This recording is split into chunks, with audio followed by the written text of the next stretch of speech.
Good afternoon. Welcome to the Washington Institute. Thank you very much for coming today. This is a landmark day. We have an excellent new study that we're issuing. We have lots of important topics to discuss. In a moment, I'm going to turn the podium over to my colleague Dave Shanker, who's moderating today. But I did want to just open today's program with a word of support. Support from the Washington Institute, support from all her friends, support from the think tank community, and I think the support from all freedom-loving, free speech appreciating people to lend our backing to Hanin Ghaddar. If you're here, you probably know that Haneen was sentenced by the Lebanon military court, Lebanon Armed Forces military court, to 6-month imprisonment for comments that she made here at a Washington Institute conference more than 3 years ago. My critique is not that the wheels of justice move slowly in Lebanon. The critique is, of course, that Haneen, like every other person who engages in the public debate, speaks freely, speaks ideas, has free thinking, and it is absolutely outrageous that a military court in Lebanon or in any other country would indict, bring to trial, prosecute, and convict, and then sentence Hanin Ghaddar for comments that she made thousands of miles away at a public conference hosted by this or by any other organization. It is a mark of shame, I believe, on the reputation of Lebanon, a country which has a justly earned a decades-old reputation for openness in the Middle East, and I believe it heralds a very dark chapter in the political development in that tragic country.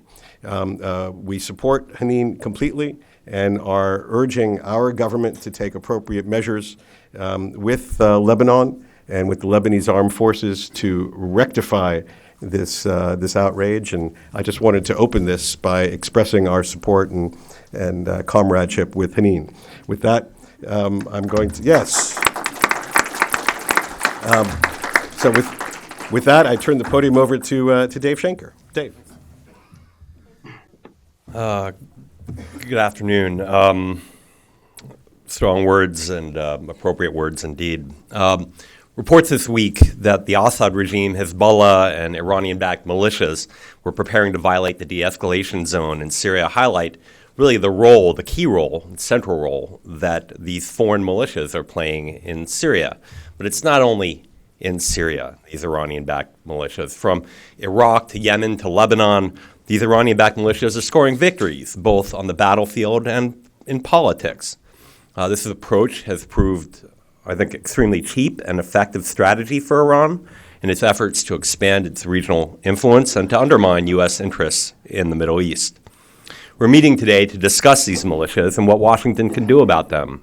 A few months back, the Institute convened a closed-door seminar on just this topic, and today the Institute released a paper detailing the findings of this auspicious and anonymous group of experts. There will be copies of this outside for you to take home on your way out. We're lucky today to have two leading experts on Shiite militias presenting on this important topic. First, we have Hanin Ghaddar, the author of this report, Iran's Foreign Legion. Haneen is the inaugural Friedmann Visiting Fellow at the Washington Institute, where she focuses on Shia politics throughout the Levant. She's a manager before this of Now Lebanon, Lebanon's leading English-language website, and former correspondent for Syria, An-Nahar, and Al-Hayat. And she's written for years about the evolution of Hezbollah inside Lebanon and outside of Lebanon. Haneen, of course, is well known in Washington circles, but her notoriety, as Rob pointed out, has increased greatly over the past week. I hope that Haneen, before she talks about her new publication, can just talk a little bit about her conviction. I'm also pleased to introduce via Skype or Blue Jeans Phillip Smyth, who is joining us today remotely to comment on Haneen's paper and to delve into some of the details about these militias. Phillip is a researcher at the University of Maryland. He writes the blog Hezbollah Cavalcade, which focuses on Shiite Islamist militarism in the Middle East, and he's the author of a 2015 Washington Institute monograph, The Shiite Jihad in Syria and Its Regional Effects. Phillip is actually going to be joining the Institute in coming months as a SORA fellow focusing on these Shiite militias, so we're very lucky to have both of them with us. Haneen, please. Do you want to from the podium or towards? You're fine. You're fine. Whatever you want.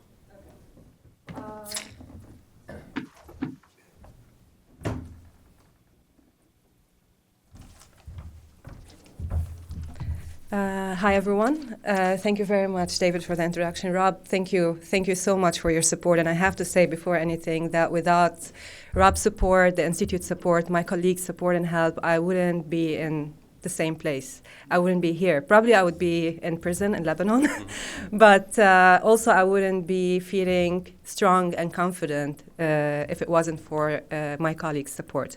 I really, really appreciate it, and it's made like all the difference for me. This happened actually in 2014. This is where I am today. The sentence that was given to me by the Military Court of Lebanon is a result of a huge campaign that Hezbollah has launched against me in 2014 for the same remarks I made during a Washington Institute conference in Washington. The panel that I was talking about during the panel about Hezbollah, mostly about Hezbollah in Syria, Hezbollah's role in Syria and how Hezbollah's role in Syria changed its position in Lebanon within the Shia community and the political scene. I wasn't talking about the army. I only mentioned the army once. So we know why this happened, because I was basically criticizing Hezbollah, and I'm a Shia. And today, if you are a Shia, an anti-Hezbollah Shia, you are not welcome in Lebanon. It's not just me. I was sent to the military court. A lot of journalists in Lebanon are being sent today to the courts for investigation, interrogation, they're being tried, but all of them are being sent to the civil court or the print court. But I'm the only one who was sent to the military court, and this is a big sign of how Hezbollah also is good at infiltrating state institutions, using the state institutions to punish dissidents. Today, things have changed drastically. In 2014, when the campaign was launched against me by all of Hezbollah's media, I was on Al-Nahar TV for 5 days as the first news of their evening news. But this didn't really work because the political balance in Lebanon was very different in 2014. March 14 was still alive. The Minister of Justice was from March 14 camp, and the Minister of Justice could protect me, and I was able to go back to Lebanon. Today, this has changed because this political balance has disappeared. But today, Hezbollah is the strongest party in Lebanon by far. March 14 is no longer existent as a coalition. There are some figures from March 14 here and there that can still speak out a little bit, but as a coalition that can compete with Hezbollah, it's not strong anymore.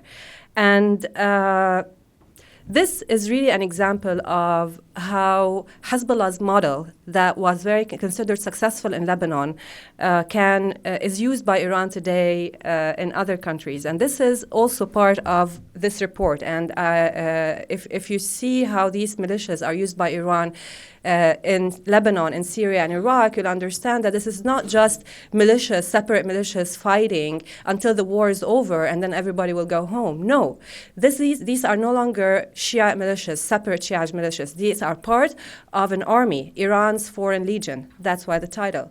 Because if you think of them as militias, separate militias, that are fighting for different reasons and for different motivations, then you think that you can fight them separately or fight them in different countries separately. You can fight Iran and Iraq, but not in Syria, or vice versa.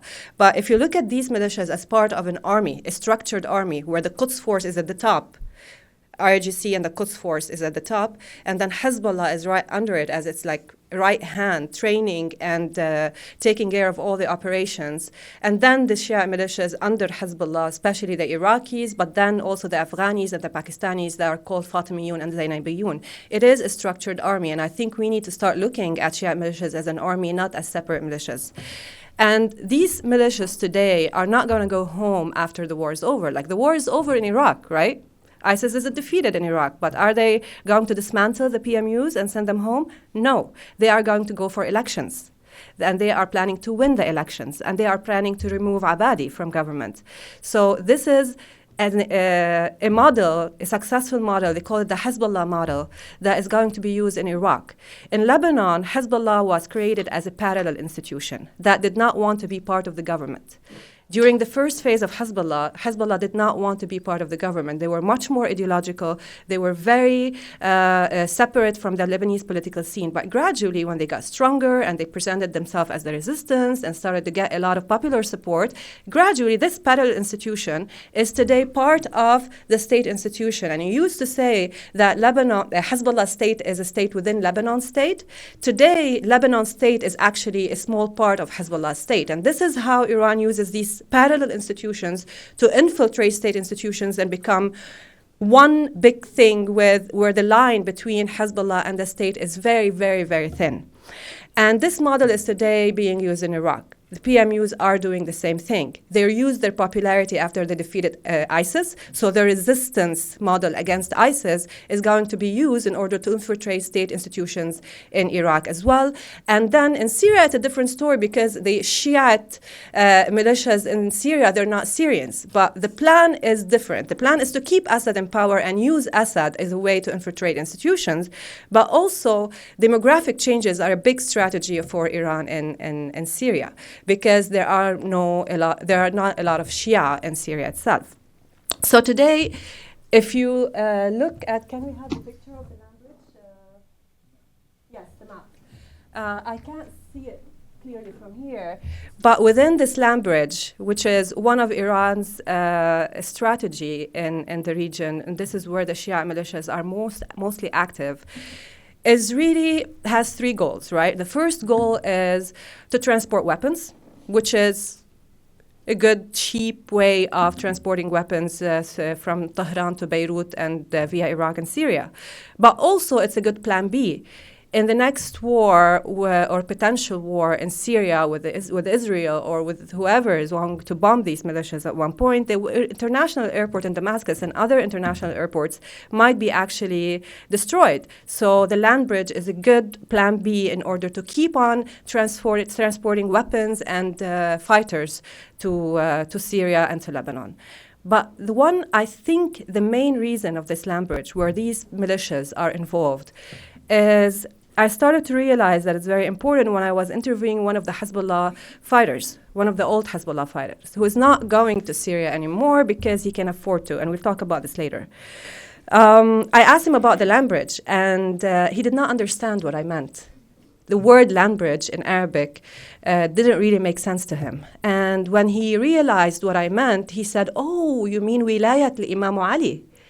Wilayat li-Imam Ali. Imam Ali is the godfather of the Shia, right? And Imam Ali for the Shia is really like more important than the Prophet and anyone else in the family. So for me, this was a big deal because I realized that this is really about identity, about Shiite identity. The land bridge will start to make sense to us when Iran really controls the capitals that fall along this land bridge. So the land bridge that today we're seeing is completely achieved, right? The borders between Iraq and Syria are connected. But it hasn't made sense yet because after the elections, when Iran is actually in control of the three capitals, Iraq, Syria, Baghdad, Beirut, and Damascus, then the land bridge will make sense. Then the Shia will feel that they are more empowered. The result of that is really dangerous in the sense that the Shia identity is going to become much more important than the national identity of these Shia in these three countries. So a Shia Lebanese will become a Shia first, a Lebanese second. An Iraqi Shiite will become a Shia first, an Iraqi second. And this is really the goal of these Shia militias. of this. This is not about just finishing the war and going home. This is about establishing this crescent with a big, huge, strong Shiite identity that will bring all the Shia back to the fold, and will also eliminate any national identity, meaning the state institutions, also citizenship, will not be as important. So along these lines, Iran is growing in the region. Iran is growing in Iraq, in Syria, in Lebanon, in Yemen. And as Iran grows, these Shia militias will grow. Hezbollah will grow, and all these Shia militias will become part of the state. They will gain both the ground and the state institutions after they start after the elections. Hezbollah also is growing to become more regional. So you have two kinds of Hezbollah today, right? And both of them are military. We're not talking about political Hezbollah and military Hezbollah. Both of them are military. One is in Lebanon that does not want instability in Lebanon. Hezbollah really cares about stability in Lebanon because Lebanon today is like a headquarters or an operation room for Iran.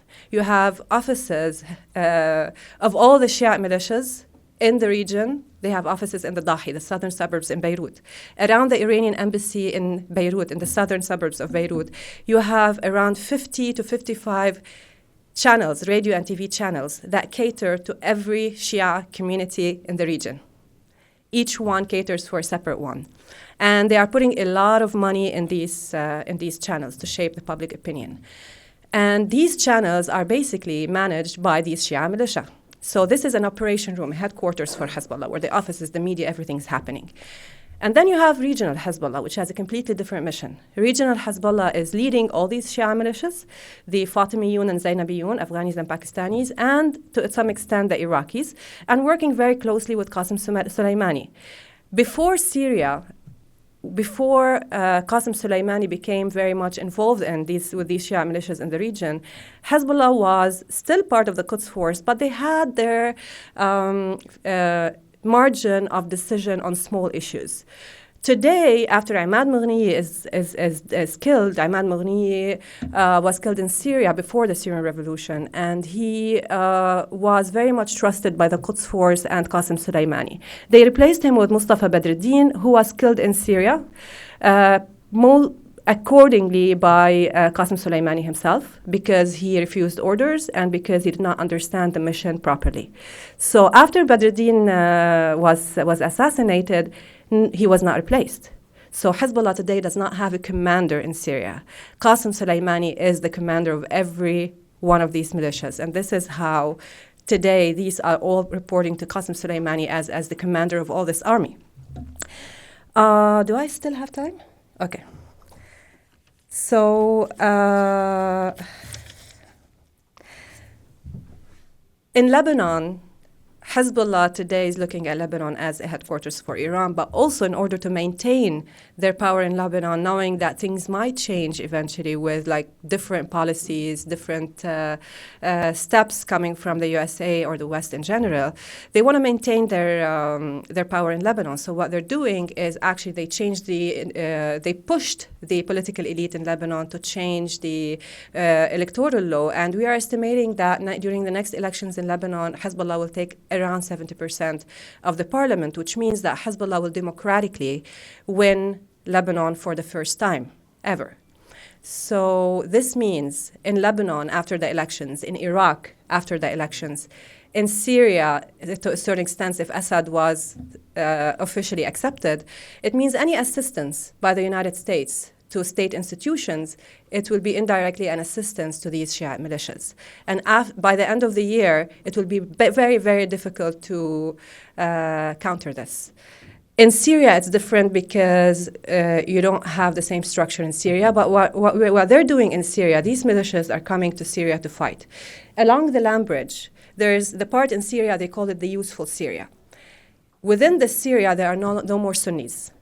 Demographic changes in Syria is a huge deal. It's a big deal. All the useful Syria part in Syria, there are no more Sunnis. They were either pushed to Lebanon or to the north or to Jordan. Instead, They are bringing the fighters and their families. A lot of them are getting actually Syrian citizenship. So you have less Sunnis because they are refugees and they're not coming home most probably, and you have much more Shia because of all these families coming with the fighters and getting nationality. So eventually, demographic changes that are happening gradually but surely is going to make a big influence on the politics of Syria and the future of Syria eventually. I still have time? Okay. I don't want to burden you. One last thing. Hezbollah and these Shia militias today, like all the military funding is coming to this army, right, via the Quds Force. So they are definitely enjoying a lot more resources. They are definitely enjoying a lot more military capabilities, weapons factories, advanced weapons. We know also that Hezbollah from after 2006, they had 33,000 missiles. Today they have a little bit more than 150,000 missiles and advanced missiles. So they are a lot enjoying their regional role, the high rank role with the Quds Force, but Hezbollah has lost many elites. Hezbollah's army today is definitely different. Before this, the Syrian war, Hezbollah, I grew up in the south of Lebanon, and I saw how fighters joined Hezbollah. It took years to actually hire a fighter. Hezbollah was very meticulous in choosing their fighters, and they didn't base it on their capability to fight. It was more about their personality. It was more about the way they consider, like their ethics, their personality, the way they deal with the families, the background of the family. It was a big process. Today, Hezbollah basically hires everyone and anyone who is ready to fight. So what you have today is a definitely different fighting force of Hezbollah. You have the older fighters, like the old Hezbollah fighters, those who could afford to get a job in Lebanon and not go to Syria, they're not going to Syria. The people who are going to Syria today are people who are more from poor neighborhoods and who want the salary and the privileges that come with it. So you have today a less ideological fighting force, because the new recruits are not ideological, but they are very sectarian, and that's the difference. You have very sectarian, very aggressive fighting force, but not ideological, and not well-trained, because there's no time for training. But also, this means that you do not have a disciplined fighting force, because Hezbollah today is choosing and sending anyone to Syria, and a lot of these people are going to make money. So according to some of the fighters that I've been interviewing, Hezbollah is facing serious discipline problem within its ranks. In Syria, a lot of people are taking bribes in order to allow emirs of Al-Qaeda to pass. They're selling some weapons that they have access to. This is really making a big issue for Hezbollah, and the discipline issue is a big deal for them, because their main privilege was they was the most disciplined army, and today this is a problem. They have other challenges with the social services that is today no more catering for the Shia community and no more catering for the Hezbollah community even, only catering for the fighters community in order to send them to Syria. And it's the same for other militias. The Fatimiyun and Zainabiyun are fighting in Syria for papers, for legal papers, because they're refugees and they have no rights in Iran. And the Iraqis are fighting also for different reasons. Some are fighting because they're taking salaries, some because it's ISIS and ISIS is gone, so it's a different situation now. So it's not about a cause anymore. It's not about the resistance. The resistance is one of Hezbollah's pillars that they use in order to lobby support, right? The resistance is no longer an issue today. It's gone. Social services, the other pillar, also is gone. Today's only pillar that is remaining for Hezbollah's popular support is really the relation between the collective memory of the Shia of Karbala and Wilayat al-Faqih, linking Karbala to Wilayat al-Faqih. This is the only pillar that Hezbollah today still has in order to lobby. And that's why it is more sectarian, because the collective memory of the Shia is related to sectarian identity. And sectarian identity today is more heightened because of this regional plan. And you will see much more sectarian conflicts. And as long as we have a very sectarian army in the region, there will always be a space for the other part of the sectarian army, another version of ISIS, another version of Al-Qaeda. So this is what's happening today, and there are a lot more details in the report that you can read and understand more, and this is just a preview. If you have any questions, I'll be happy to answer them during the Q&A. Thank you very much.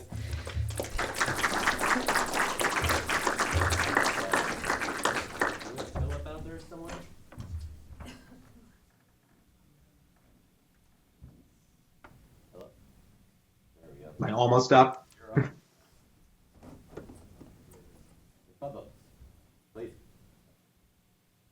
Okay. So I have to thank the Washington Institute first for taking me on as a SORA fellow, and they've encouraged me to kind of continue this work that I've been working on for a number of years. And I still remember back to 2012 when I started seeing things on different social media networks related to Hezbollah and a lot of these other Iraqi Shia organizations controlled by the Iranians. A lot of people kind of laughed it off at me. They said, "There's no real Iranian control. There's no real networked army that's going on. There's you know this is just a figment of your imagination, and it's all very sporadic, and there's no true leadership." Unfortunately, and this is one of the times I would say I'm sad to be vindicated on this one, but now we're actually seeing kind of this full plan come together. And I'm sorry that I'm not in Washington right now to present this. I'm assuming part of the reason why I'm not there is because I only did a PowerPoint presentation that has 3 slides on it. But I'm trying to seal a lot of this down so it could be useful for policymakers, for people who watch policy, and for people who actually want to get into researching these topics. So can I actually get the first slide up?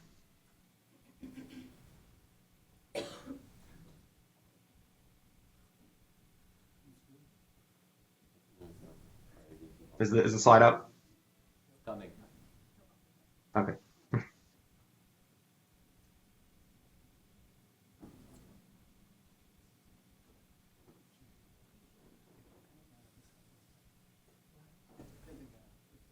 Feel like nothing's working for me today.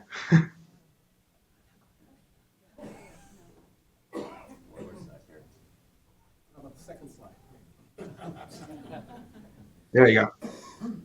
So we're now on the second slide, right? There we go. We got the first slide there.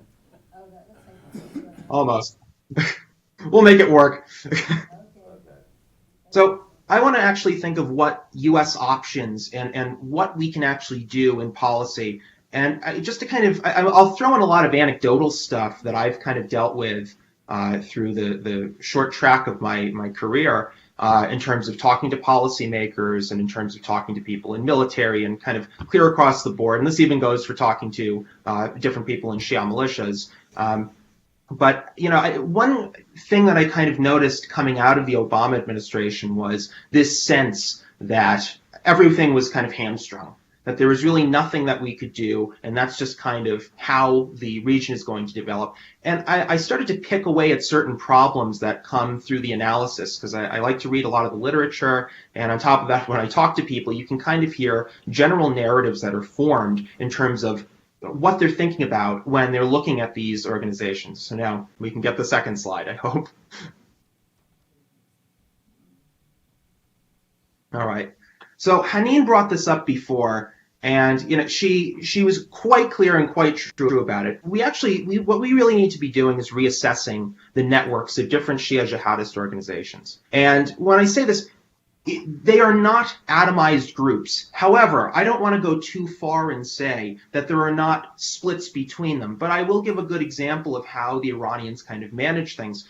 one could very easily argue that the Iranians like it when groups splinter, and there's a lot of different, I guess, bifurcations in what's going on within their militia structures. So back in 2013, there were two major splits off of two major Iranian-controlled Iraqi Shia jihadist organizations. One of them was called Harakat Hezbollah al-Nujaba, or Harakat al-Nujaba, and the other one was Kataib Hezbollah, which is a registered terrorist organization by the State Department. So from Nujaba came another, I'm getting ahead of myself. Nujaba was actually a splinter from a group called the Sayyidah al-Haq, which was, a major fighting group that the Iranians used during the Iraq War, killed a lot of American soldiers. And they allowed a lead cleric from there to go and form this new Nujaba group. Now, what's interesting is, Sayyidah al-Haq and Nujaba, you will see a lot of PR that links them, that says, hey, these guys, they believe in the same thing, which is absolute wilayat al-faqih, and then beyond that, they're fighting the same battles. There were Sayyidah al-Haq people who were fighting in Syria almost alongside the Nujaba people. But again, why did the organizations need to split if they're doing the same exact thing? And part of it comes down to the fact that the Iranians know how to keep people within their fold, and also, if necessary, they know how to play them against one another. They can bolster one group if the other group is not as, let's just say, they're not adhering to their points of view like they want them to. And I think it really extends beyond that when we're really looking at this. These interconnections go well beyond simply, the head of Nujaba going and starting his own group from Sayyidah al-Haq. There are different interconnected principles that are here. And one of them, a major one, and I'm actually delving into this a little bit more, is the religious and clerical connections. Because a lot of their money is not coming, directly from donations that they're getting within Iraq, or, from someone slipping in 1,000 Lebanese lira in one of the little collection bins that are down there. No, there are clerics that are based in Iran. Sometimes they're based in Iraq. Sometimes you have people in Lebanon. Now that some of the more junior clerics are coming of age in Lebanon, and they are now sending money to these different organizations. And what's really interesting is, just because some of these organizations may have had intra-organizational difficulties and problems, this doesn't mean that they're not taking from the same cash cow. So, that's a definite sign of links and connections that isn't going anywhere. The other level is military commanders and fighters. Now, I've heard this argument plenty of times. I'm pretty sure everyone in DC has heard it at some point, that a lot of people will join one Iraqi Shia militia and then they will join another one. And so what does that really mean? There are a lot of non-ideological fighters who just kind of join up. That doesn't really address what happens when these fighters become more senior and when they become veterans and when they actually have their identities tied to a specific group. Back in 2015, and it was actually around this time, I released a monograph called The Shia Jihad in Syria and Its Regional Effects. And in it, I talked about a number of different fighters and different commanders who, interestingly, were being kind of switched around with to different groups. And it wasn't because they were having a problem with a group. They were being called upon by different clerics and saying, no, you're going to go here and you're going to help train up this organization. No, you're going to go to this organization. And then if they happen to be killed while fighting alongside one of these groups, of course, they would be buried under its banners. However, that didn't necessitate that these fighters were just completely loyal to X group. And I think when we're looking at this interconnectedness, that's another issue that American policymakers actually need to take seriously, because Haneen said this before. These are not atomized entities. And when we're looking at them not as a network and as atomized entities, I actually believe that it puts us at a disadvantage. And this kind of draws me to my second point. I actually don't feel that in the United States or in a lot of academic circles, there's an understanding or even a true respect for the ideology that's driving many of the core leadership. Again, the argument can be made that core leadership people are believers, and then maybe as you trickle down, there aren't so many true believers. Maybe they're just taking a paycheck. Maybe they're doing this. Maybe they're doing that. Maybe they just want to defend their houses and go out and fight and be able to hold a gun. But what worries me when I look at this from a long term is that there's kind of a trickle-down effect. And I'll actually give an example. I went to LAU Beirut for a little bit to learn Arabic, and I did a horrible job at that. But at LAU Beirut, I made friends with a kid who was increasingly becoming more pro-Hezbollah. And his more pro-Hezbollah stance was, at first, it was just kind of activist style. He, wasn't even a member of their college club. He wasn't really participating with them all that much. And then eventually, we were friends on Facebook, and I'd Skype with him every once in a while. Eventually, there's kind of this slow trickle where he slowly started to become ingratiated with the organization. And then all of a sudden, he disappeared from wanting to be my friend. I had heard other things from other classmates that, he had kind of gone full Hezbollah. Now, Haneen had brought this point up before, that initially Hezbollah was looking for the most ethical, the most religious, kind of the most solid people to be fighting. And I'm of the belief that while they have hit a very, very rough patch in terms of recruitment, in terms of perpetuating this organization and keeping much of this going, I actually see that what is going on right now will help them in the future. And it will help them in the future. Why? Because they've built these other networks around them, around themselves. And we're talking other social networks to bring people in and kind of keep them and kind of latch onto them. This is a matter that I think policymakers know.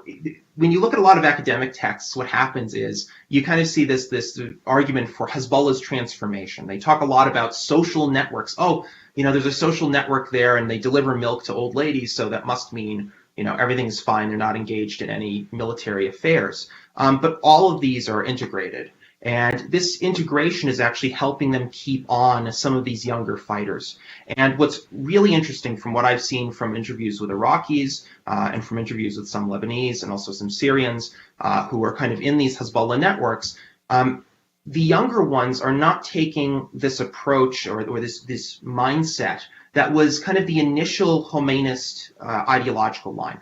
And that was, we are the leaders of all of Islam, Sunni or Shia, while we are kind of Shia run, and we believe that Shiism is kind of the be-all to end-all. Again, Haneen hit on this before, but it's interesting to see this. You don't really get that kind of impression from some of the older fighters, from things that I've read and also from people that I've spoken to.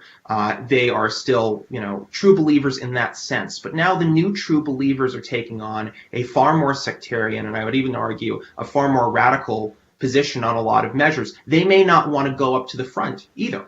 Sometimes they don't want to fight. But this does not necessitate that they are not kind of self-radicalizing, to use an overused term. And I actually think that, as if you're in the American policymaking community, we actually really need to truly understand how they're being routed through this ideological training and where it's leading into. And I place a little bit more emphasis on this because there is this other misunderstanding in the research community where, and I don't want to come out and say you flip a light switch, it's like flipping a light switch, and then all of a sudden Shia fighters go because a cleric said so. However, what the Iranians are trying to do via absolute wilayat al-faqih is essentially just that. And they have a taklif shari, and they will kind of issue these taklifs and make people go to the front, whether they want to or not. It's essentially like an order coming down from the heavens, and it's being issued through Ayatollah Khamenei. But this kind of increase in the politicization and the increase in kind of the able to mold these different fighters, these different commanders, these different people using the ideology, I would say that that's a far more distinct threat, not simply to American policymaking or decision making. It actually goes into how the region is executed. I actually think as this becomes more commonplace, as it becomes more accepted within the Shia community, you're going to have a reaction to it. You're going to have a reaction within the Sunni community. For the most part, and I can say this just from, normal Sunnis who just want to live their lives, they don't really care, if you're Sunni, Shia, Christian, whatever. But if there's now an impression that's there that these people, that Shia as a whole are not only just, quote unquote agents of Iran, but then beyond that, willing to do their duty because they believe it's a religious duty, it creates a problem. And I've heard this. I've heard this from friends who were like normal beer drinking people before, and now all of a sudden are radicalized in their own views about Shia as a whole. saying, yeah, but this is how the Shia operate, and this is exactly why they should be attacked. I mean, this is a kind of shocking statement. So that's something that we really and truly, really need to focus on. We need to see where these loyalties for different groups are going. Some groups will say they are for absolute wilayat al-faqih in Iraq, but meanwhile they're just trying to take money from them. Others taking the money from the Iranians. Other groups, on the other hand, when they say it, they firmly believe it. And they are getting guided down this path for where they are going to Hezbollah, where they're going to kind of take on this Hezbollah-style ideology and form and function. There's another thing that's not really related to ideology, not really related to networks. But what it is connected with is how the IRGC-controlled militias are taking on new tactics and new strategies. Syria and Iraq has allowed both the Iraqi and the Lebanese contingents of this wider network to have much more combined arms experience. And this has been kind of a big topic for a lot of people in this community, where they've tried to focus and say, oh my God, Hezbollah has tanks now. Hezbollah has armored personnel carriers. I mean, they've had them for a little while, and also how effective is an armored personnel carrier or a T-55 tank going to be against the Israel Defense Forces? It's not going to be that great, but if you're fighting a counterinsurgency style campaign, yes, that's fine. I mean, we do need to focus on these things in terms of how they're coming around and how they're becoming more conventional in a sense that they're becoming kind of this grand Hezbollah army. But I do worry, and this is just a point of caution. At the moment, when they are trying to counter their larger foes, like the United States, or let's say the Israelis, or even the Saudis, they're not going to be fighting, via rolling their T-62s across the border and crushing an enemy position. At very best, I think the real worry should be, let's say for the Israelis, would be one of those tanks rolling over into a village across the border, and then planting the flag and taking a picture right before it gets destroyed. It sends quite a propaganda message, and it's quite worrisome. But I don't think that we should hyper-focus on the conventional techniques. It's not as if they're going to get, Hezbollah is going to get Russian air support as they're, trying to attack here at Shimona. So what I would say is a higher focus on their irregular techniques. This also comes down to things that we've kind of looked at when we've looked at groups like ISIS or Al-Qaeda. When we've focused on those organizations, there's probably 100 articles that are out there about how ISIS has used drones. Well, how many people are talking about how drones are being used by different Shia militias? There are different sub-brigades in many Iraqi Shia militias that just focus on using drones as air recon units. We just saw recently there was that attack in Syria against a Russian airbase, and this was by, I believe it was Syrian rebel fighters, where they used drones to attack, a base there. Well, there was the possibility that a Shia militia could use that in Iraq against American forces. They could be using that against other forces. And I just don't want to kind of hyper-focus on one thing and then ignore the other one. Last but not least for this, the regional spread is extremely important. And I think when we talk about sectarianism, it's not simply Sunni Shia. It's a multipolar type of battlefront. And I think we can see a great example of this is actually, was it 2 days ago, Harakat Sabrin, which was this group that was formed out of Palestinian Islamic Jihad in Gaza by the Iranians. They used Palestinians who had converted to Shiism. How many Shia do you know in Gaza or in the Palestinian territories? There aren't that many. But the Iranians were willing to show that they could send a message to former Palestinian agents of theirs, proxies of theirs, that they could form a group and do whatever they want. And then, if it couldn't get any worse, they're using people who have converted openly and are openly presenting their group as a Shia organization.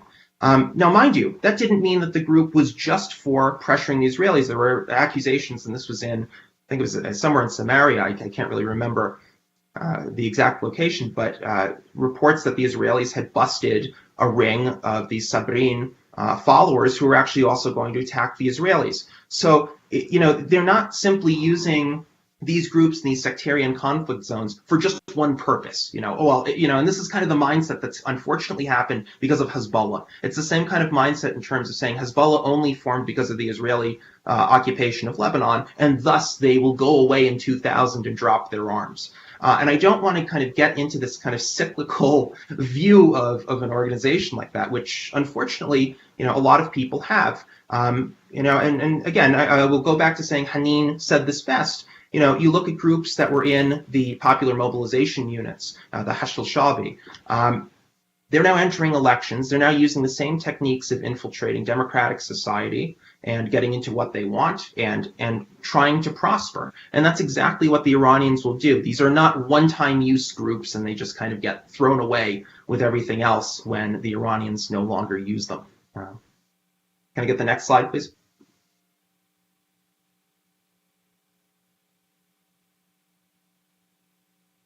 So there are some things over time that American foreign policy policymakers actually should have learned from. And this is something that constantly pops up in circles that I'm dealing with. There is a belief that tactical use, let's say we have worked with a Shia militia before, that all of a sudden this equals a perfectly normal alliance, and these guys are going to want to work with us forever. There's a lot of cherry picking that goes on in the policymaking community and unfortunately in the research and reporting communities when it comes to things like this. And I've kind of termed it the Ghaddar mindset, where people from the Ghaddar organization, including Hadi al-Amri actually visited, I believe he visited the White House a couple years ago when Obama was in office. But what happened was we thought because of institutionalization, because Ghaddar had entered into the Iraqi sphere of democratic elections, and then the classic statement from the State Department was, well, Ghaddar has changed because initially they were called Faylaq Ghaddar, the Ghaddar Corps. They've changed because they've called themselves organization, and that's a real symbol that they want to work within the Iraqi government. And they're totally just going to get rid of their militias and everything's going to be hunky-dory afterwards, which it clearly was not. We need to have a broader understanding of this, that while we can kind of work with some of these groups for tactical advantages, this does not equal, it does not necessitate that these will be perfect allies to use in the future for whatever purposes. This is, I said before, these types of groups for the Iranians are not really one time or one purpose. And unfortunately for us, we're in the position where, well, they are, and we should be realistic in terms of what they believe. This brings me back to my last slide. If we understood the ideology, if we understood the messages that they were putting out, which are extremely anti-American, and which essentially push back against most of our policy interests, then we would have a better way to go forward. This brings me to my other statement about being less of an institutionalized counterfocus. I'm not saying, I would never argue that the United States should not work within institutions. We are big believers in that. However, let's be realistic. And in terms of being realistic, there are lots of different pressure points. I think the Iranians have demonstrated that their capabilities are drawn from the facts that they understand how to work with individuals. I'll give you the example of Muqtada Sadr. So Muqtada Sadr, when they couldn't work with him, how many splinters have they created off of his organization to not only put pressure on him, but to put pressure on the Americans, to put pressure on the Iraqi government? They understand how to do that and how to infiltrate into different networks that are there. And I'm a little bit more of a gray zone thinker and on a personal level. We're not dealing with black and white. And unfortunately, some of the policies that we have pursued before were the equivalent of trying to beat somebody with Twizzlers. You're not going to get away with that one. With this one, we actually have to play slightly dirtier, and we also have to play with what we can leverage. The key is really leverage. And I think when we're looking at what's going on in Iraq right now with the elections, this doesn't mean that dealing with certain actors within the Iraqi government means they are 100%. It does not mean that they're always going to do what we want. And it also doesn't mean that we're going to stop them from meeting with Qasem Soleimani. However, sending the message to the Iranians is extremely important. There are lots of things that they are quite afraid of. And you can kind of see this in terms of how they present messages. For instance, sometimes they will overplay how influential they are within the Iraqi army or the Lebanese army.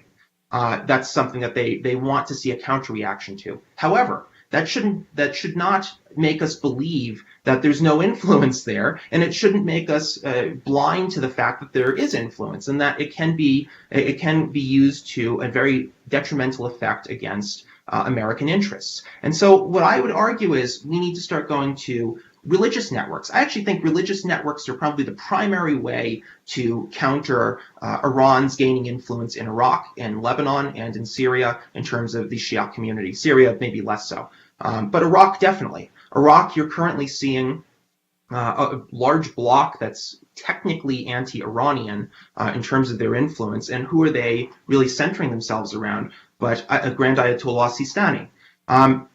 There's also another sub-block, which is around Muqtada Sadr. Now, this doesn't mean that these people necessarily want to talk to us, but in the game of statecraft, then you have to learn how to play with them, I guess playing by some of their own rules at times for the end goal of America's interests of rolling back the Iranians. Now, there is an element to this. There are actual operations that are they're undergoing certain operations right now across the region against Iranian-backed groups. But I think at the moment, because of how, and this goes well beyond the Obama administration, how the United States has treated the region in terms of dealing with Iranian-backed groups, right now we really have to focus on the low-hanging fruit. And when I think of low-hanging fruit, I remember I caught some of the first Bahraini militant groups that were popping up that were radical, that were clearly saying they were loyal to the Iranians, that were blowing things up in a country that was technically allied to the United States. And this is kind of an issue, no? But luckily for the United States, the Bahrainis, it's a local security force that is generally loyal to the United States. We have a naval base there. We can share intelligence information, and it makes it much easier given you're working on a very small island and you don't have to deal with a multitude of other political difficulties when it comes to dealing with getting rid of an extremist problem. It made this rollback that happened over the past couple of years much more successful. And I think the same thing goes within Saudi Arabia.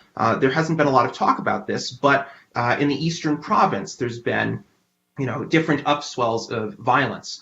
Now, of course, we can debate root causes on it and all, but the Iranians have attempted to swoop in and try and use them for their own benefit. And I think when we look at that, how can American power be best used? Well, the Saudis are our allies in the region. Okay, we can work with them and we can roll things back. And I know that kind of sounds like small ball action, but in reality, it's really not. I think it also sends a very strong message to the Iranians in terms of what we are willing to permit in the region. And I think, unfortunately, we have permitted quite a bit.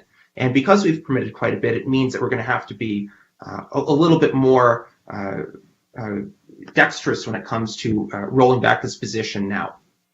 Thank you.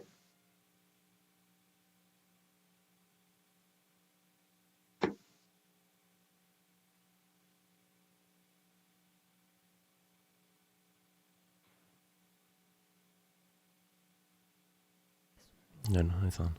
Thank you. If I might, just a question for you, Haneen and Philip. Haneen, you spoke about the sort of Shiite nationalism as becoming a pretty big factor. With this less ideological bent, we know that the Iranians would prefer a region where all the Shiites adhered to Vilayat al-Faqih. Do we see any headway on the ground in pushing your just everyday Shiite from Lebanon or elsewhere toward Vilayat al-Faqih? I know that this is something that Hezbollah has been working on in Lebanon, but how are the Iranians doing? Whether it's in Iraq, moving away from the marja of Sistani toward Tehran. Is it working? What's the trend? Yeah, thank you. This is a very good question, actually. In Lebanon, also, this worked. You can be critical of Hezbollah to a certain extent, but when you become effective and when you start to have people listening to you, whether inside Lebanon or outside Lebanon, it becomes a problem. I'm live example, but there are a lot of other independent Shia in Lebanon that have been threatened. They had to leave the country. They're very isolated today, not only because Hezbollah is trying to threaten them and silence them, but also because no one is helping them. But in other places... Yeah, let me ask you, but yeah. I'm specifically referring to like the most popular cleric, Shiite cleric in Lebanon was Yes. Fadlallah, right? More Yeah. than more than Khamenei. Yes, Right. absolutely. In Lebanon, the only cleric, actually the only marja, if you want, was Fadlallah. And Hezbollah fought Fadlallah very strongly. Like at the end, he still had a lot of support, but Hezbollah made sure that they get him isolated. They spread rumors about him. So he died less popular than Hezbollah, but he still has today some people following him. But Fadlallah is not the only. Fadlallah is a different case. And then you have a lot of independent Shia who do not follow necessarily Fadlallah. Sistani, Khoy. So Sistani, okay, so let me just like explain the Shia scene in Lebanon and elsewhere. So Hezbollah is the Iran marja, okay? So they follow Khomeini and Khamenei.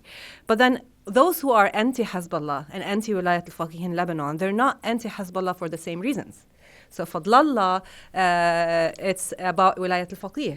For other people like Shamsuddin and Hani Fahas, who died a couple of years ago, it's not just about Wilayat al-Faqih, it's also about isolating the Shia community and taking over the state institutions. Because for these guys, for example, Shamsuddin and Hani Fahas, the separation of state institutions from religions was important, but also the Lebanese identity for the Shia is more important than the Shia identity.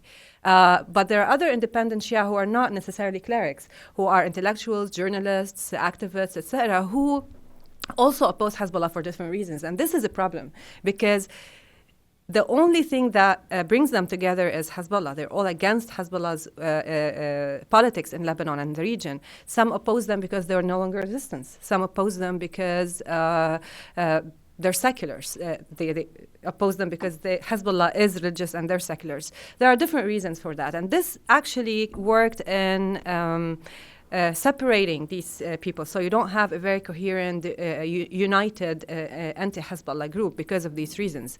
But today we see there is a new coalition in Lebanon, for example, that all these anti-Hezbollah activists decided to go for elections, anti-Hezbollah, with a coalition. The thing is, nobody knows about them. No one is helping them. In Iraq, it's more challenging because in Iraq you have Najaf. And Najaf is a huge reference. It's actually the first reference for the Shia as an institution, before even Qom. So, and Sistani is not pro-Wilayat al-Faqih. It's not part of the Iranian umbrella.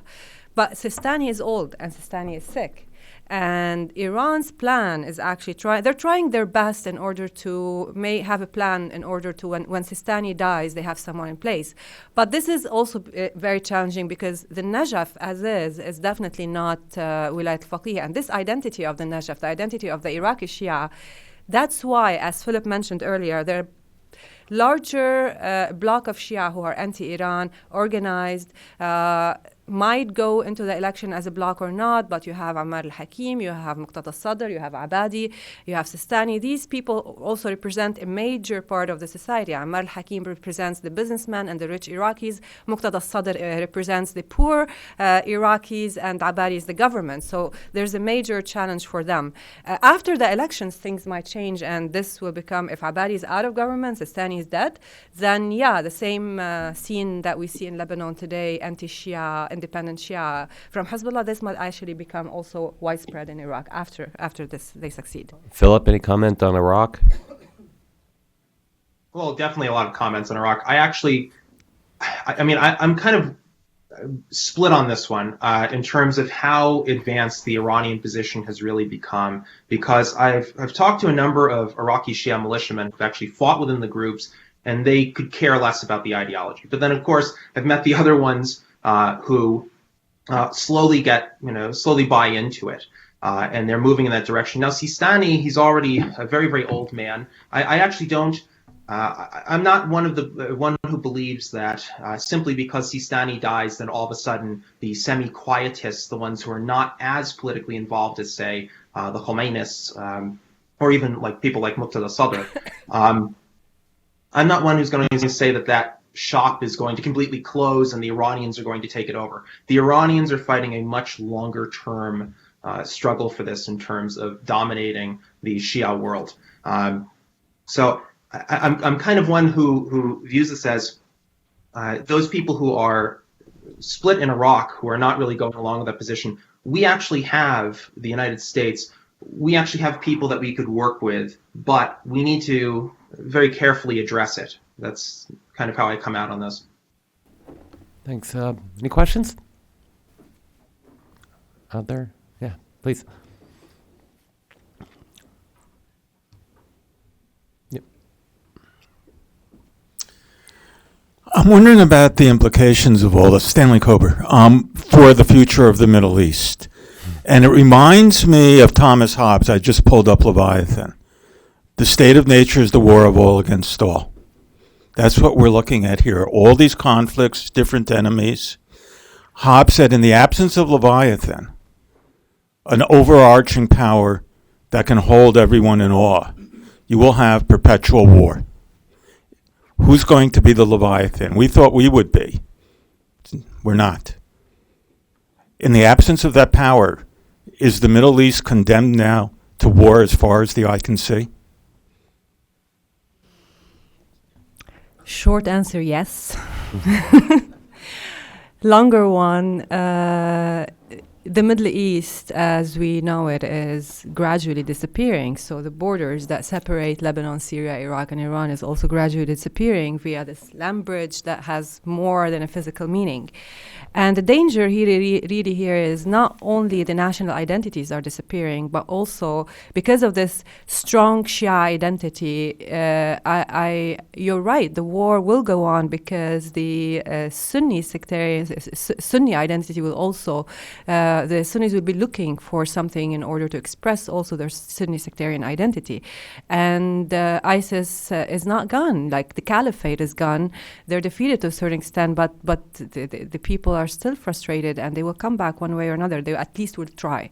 So yes, I don't see this as working. And Iran, like the way it entered the region, even Iran was surprised that it actually managed to achieve that much, because this is like a wave, but at one point the challenges will arise. I would like here to also mention the Russian part, and they're trying to play this role, the Leviathan, and it's not going to be easy, this partnership between Iran and Russia in the region. It's not going to be easy because also the Russians are invested in state institutions and Iran invested in parallel institutions. So at one point, the parallel institutions and the state institutions are working together and they're parallel and it's working.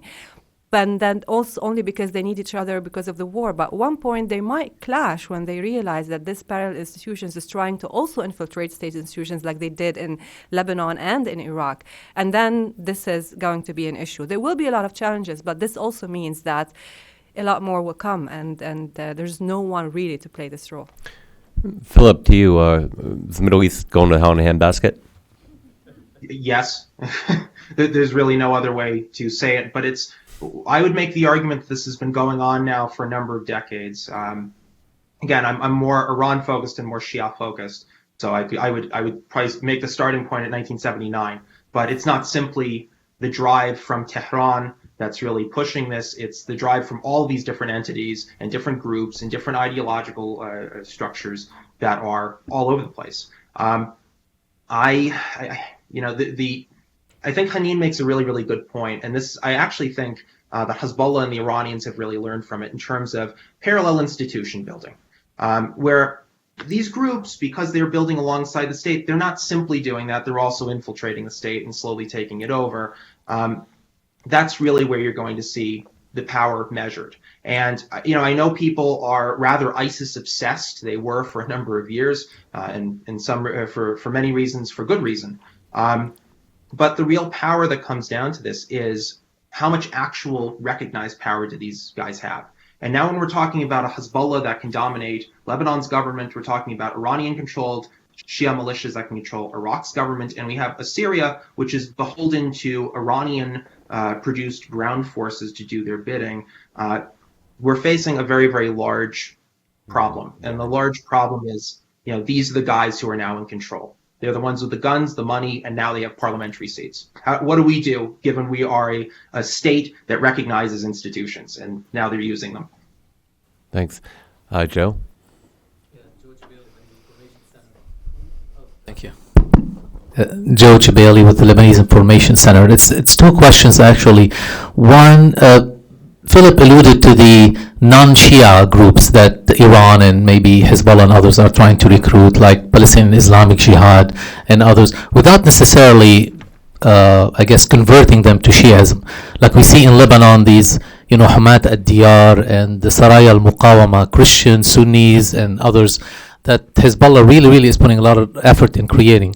What do you make out of these efforts that Hezbollah is doing? That's one. Secondly, Haneen, if you can expand a little bit on this effort among the independent Shia in Lebanon, because all of us have been in touch with some of them, and as you said, they hate each other, between the leftists and the clerics and the families, all of that.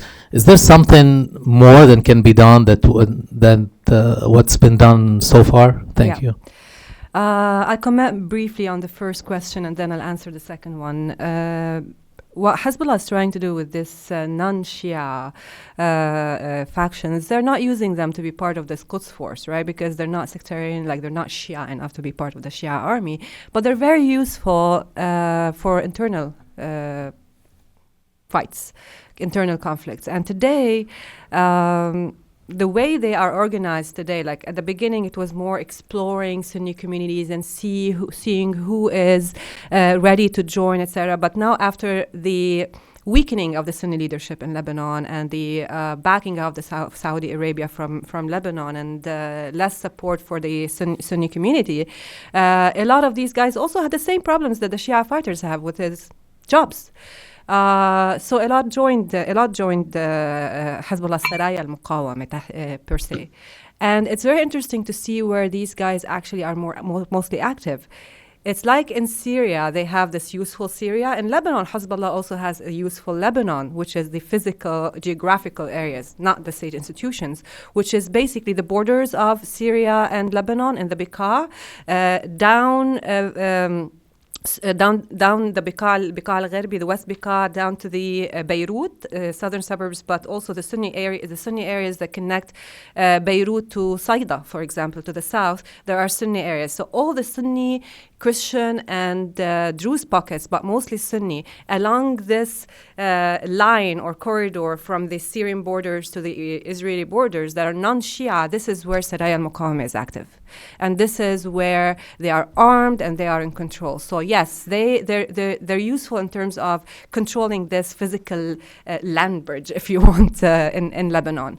And this is their role today, to maintain this land bridge, the Lebanese one. On the second question, they don't really hate each other, because today this coalition has brought them together, they're working together, and they are actually trying really hard to work together, because elections is very important, so they're bringing this, but the differences between them are huge.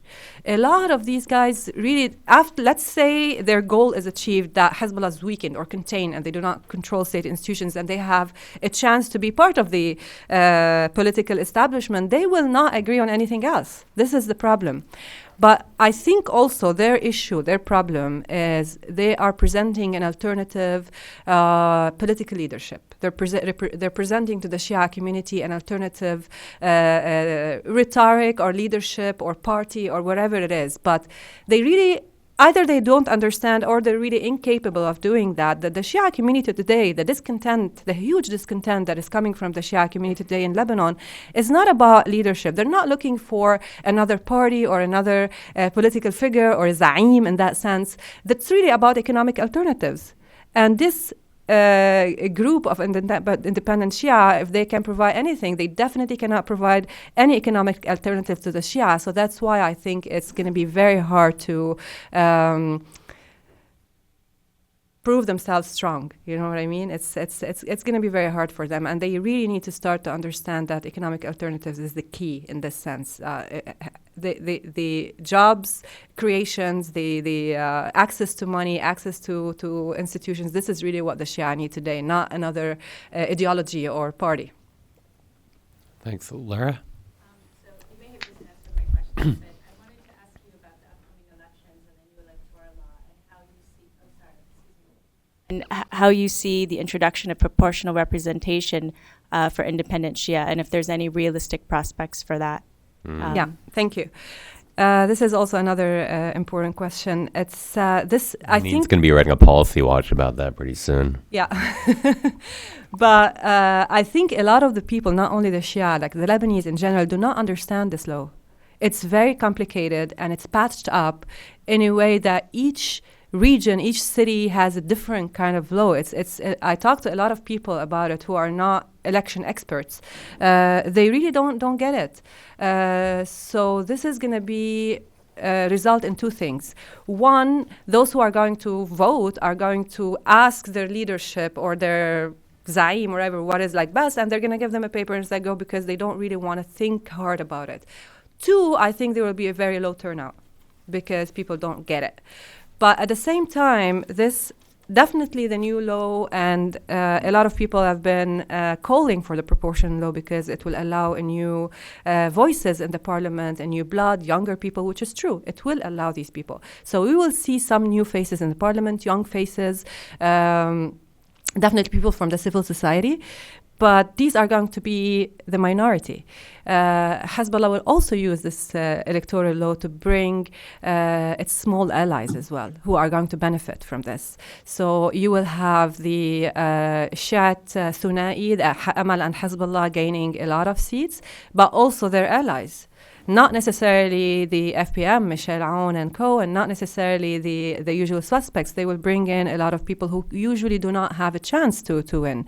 You will see, probably Basir will have a chance now. Sorry. So this is becoming very Lebanese.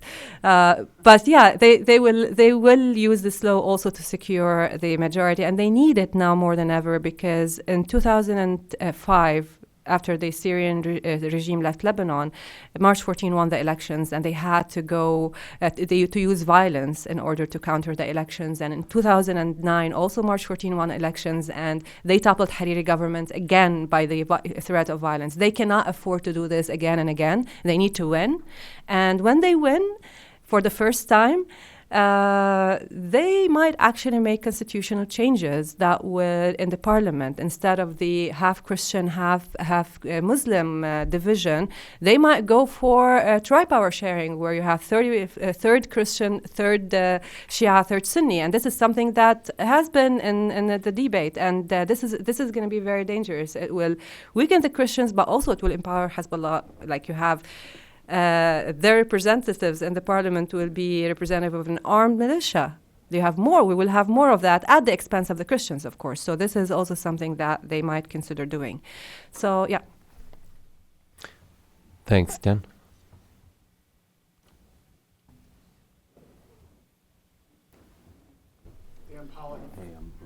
Dan Pollock from the Zionist Organization of America.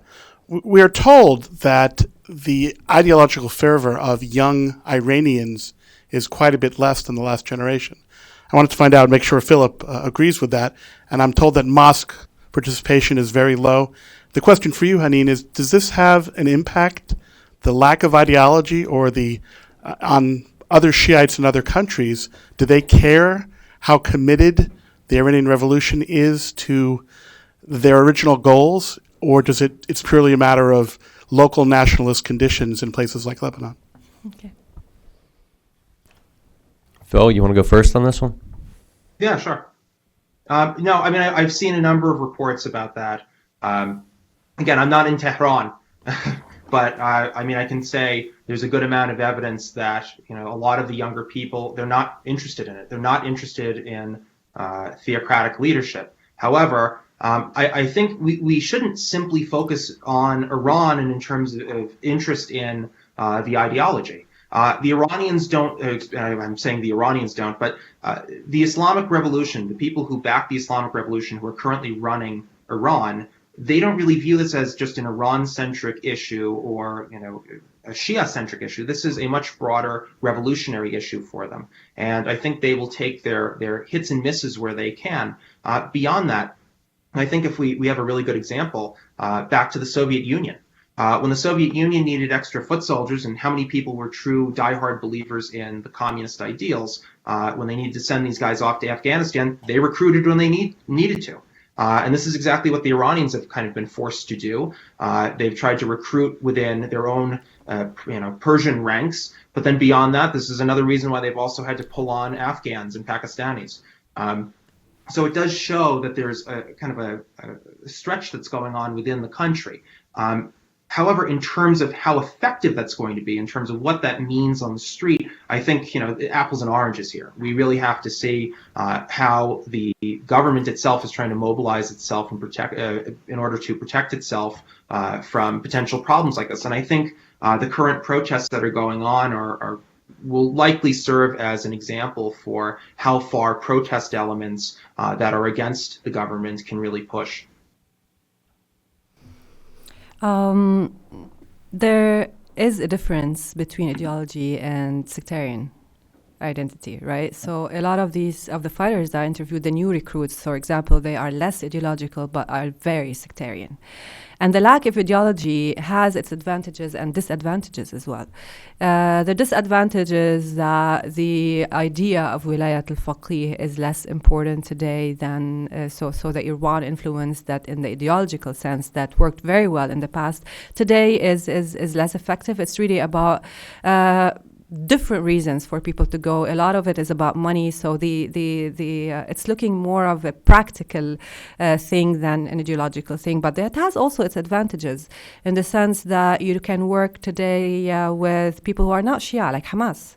They're bringing them to the fold. So because ideology is not like an issue anymore, you can work with Saraya al-Muqawmi that are Sunni groups, tribes in Syria and Iraq, which are also collaborating with the Iranian and Shia militias. And Hamas is getting back to the fold today in Lebanon. Hamas leaders are coming in almost every day, and they're getting more funding from Iran. They're getting trained by Hezbollah in Lebanon as well. It works in that sense. Ray? Raymond Tanter, for the microphone. Raymond Tanter, the American Committee on Human Rights. I would say that Israel is the glue that holds together the Middle East to the extent that it's holding. And that the land bridge about which you've spoken, Haneen, can wipe out the borders, but if too many weapons cross that border, Yeah. the Israeli Defense Forces, the Israeli Air Force, will take them out. Yeah. So I don't think the United States is the main player. To a lesser extent are Turkey and Saudi Arabia, but there's this implicit alignment among the three of them when it matters most, and that's against Iran. Sure. That's my question. Sounds like a statement. It is a question. No, definitely. I agree with you 100% on the statement. And on the question, I would like to say this. The war between Hezbollah and Israel is going on. It's not like we're waiting it to start. It started a long time ago. It's not a matter of full-fledged war. It's a missile war. So Israel is bombing Hezbollah's convoys, arms convoys, weapons factories, depots in Syria, everywhere. And the difference is that Hezbollah is not responding. Not only Hezbollah, militias in general, like Shia militias. The difference really here today is today Israel is not only dealing with Hezbollah. They're dealing with the Iranian army, the non-Persian Iranian army, the Quds Force, that has we don't have like a solid number, but it's really between 150 and 200,000 fighters, non-Persian fighters. So today, a war against Hezbollah, it means a war against all of this army, a war against the Quds Force, a war against the RGC. And this is not something that one army can do. Even if it's the Israeli army that is capable of fighting Hezbollah, we're talking about a much, much bigger thing, and it's a war against more than one country. It's going to be a huge thing. It's going to be a regional war. So I don't think Israel alone can do this. That's why I think they are today have a targeted attacks strategy more than a war that would change everything. At one point, Hezbollah will have the advanced missiles that they need, and today the Hezbollah also doesn't want to start a war with Israel. That's why they're not responding to these attacks. But when the war against the Islamists or the FSA or whoever in Syria is over, and today Hezbollah is deploying much more troops to the south of Syria and the borders of the Golan and Israel, and this is where you see their plan B is. So Deir ez-Zur and Bukamal is over, they secured it, they put on some like Fatimiyun and Zainabiyun and the RGC people to maintain it, and then all they have to fight today in Syria is a small suburb around Damascus, and then this is going to be clean. So they're moving more to the south, and eventually, when they feel more confident and strong and capable, they will move there. I think it's a matter of time. But again, Saudi Arabia cannot do it alone. Israel cannot do it alone. It will need some a strategy that incorporates all the parties concerned. Philip, do you want to weigh in on that? I think Haneen hit everything solidly. Well, I have one final question. I think, actually, primarily for you, Haneen.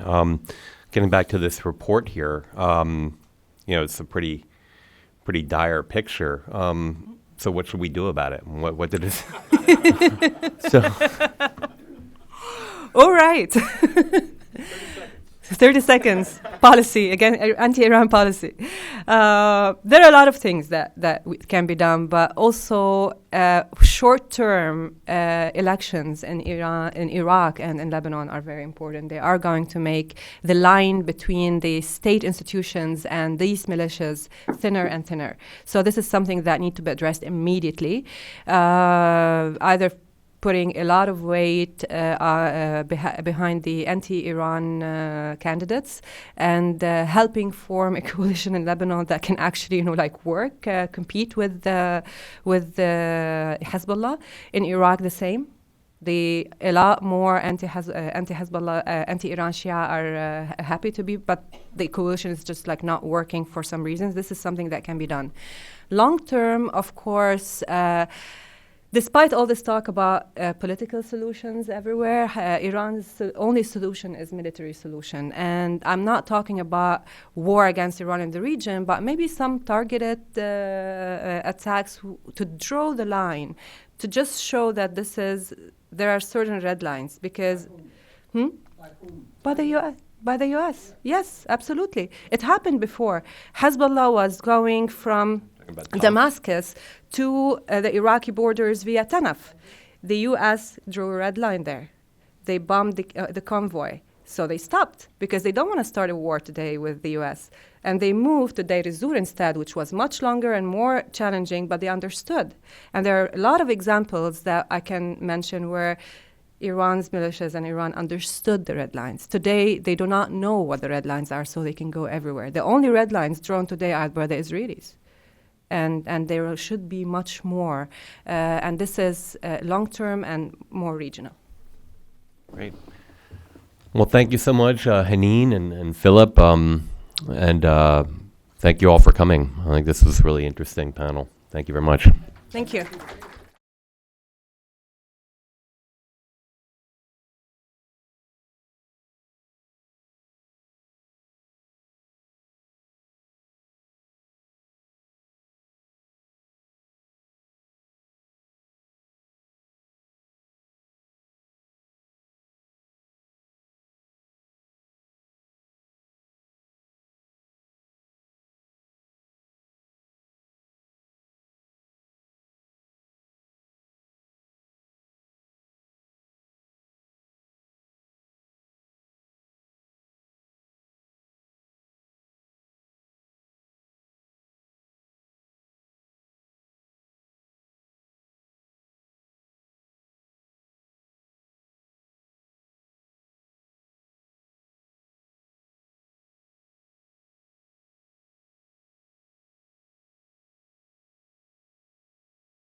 economics.